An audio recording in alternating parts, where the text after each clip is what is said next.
is 8 News Now at 6. Dozens of armed federal officers are preparing for a showdown with a Nevada cattle rancher regarded by some as an outlaw, a hero by others. Rangers and agents from several federal agencies have surrounded a 600,000-acre section of public land and are preparing to move against rancher Cliven Bundy, whose cattle have been grazing illegally, they say, for the past 20 years.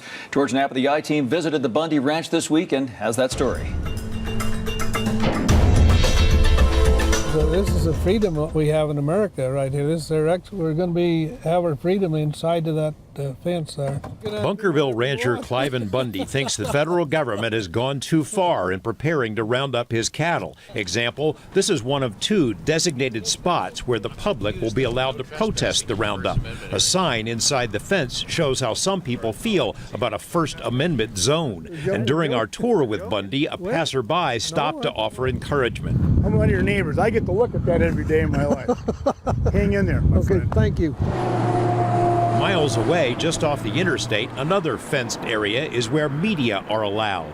Armed agents in trucks form a wall to prevent anyone from approaching what resembles a military staging area, the heart of the Bundy Roundup operation.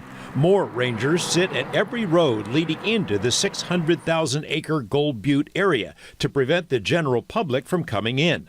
With all of these rangers and all this force that's out here, they're only after one man right now. Who do you think they're after? They're after Cliven Bundy. Whether they want to incarcerate me or whether they want me to shoot me in the back, they're after me. But that's not all that's at stake here. Your liberty and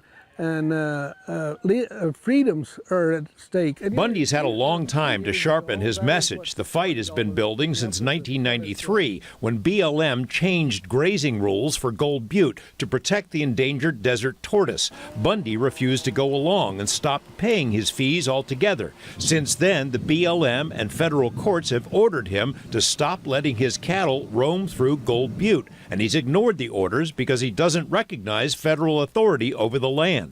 My forefathers have been up and down the Virgin Valley here ever since 1877. All of these rights that I claim have been created through preemptive rights and beneficial use of the forage and the water. I have been here longer. My rights are all older than BLM even existed. The Bundy family was already ranching here long before the Department of Interior was born and long before tortoises were protected.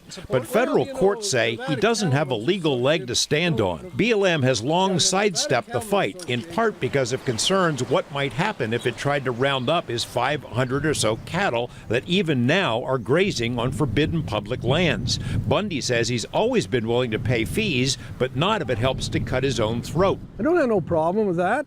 I've tried to pay it to Nevada State, Clark County, and they've got some of my money in their coffers right now from but I'm not going to pay my money to the wrong landlord, and I'm not going to pay my money to BLM to manage me out of business. The federal government has seized Nevada sovereignty, Nevada statehood. They've seized Nevada laws, and they've seized our public land. We have no access to our public land. Critics say Bundy's being arrogant and that his cattle have caused irreparable harm to Gold Butte's fragile environment. Environmentalists forced BLM's hand by threatening to sue in federal court. The Bureau will pay nearly $1 million to a private contractor to round up Bundy's cows. But with dozens of government agents positioned all around the area for what might take weeks or months, the true cost could be much higher. Bundy's cowhands have time to kill these days because they're prohibited from heading out to work their cattle. And soon enough, there could be no cattle left. The BLM plans to sell off Bundy's herd. Bundy stopped short of saying how far he's willing to take it. Well, I've fought this thing legally. I've fought it politically. I've fought it through the media. And I will fight it on the ground if I have to. George Knapp, 8 News Now. The I-Team has been asking to speak with Cliven Bundy for more than 2 years. He told us that while he agreed to speak to other media, he intended to save us until the end, and that could come soon. The BLM won't say exactly when the roundup will begin, but could happen as soon as this weekend.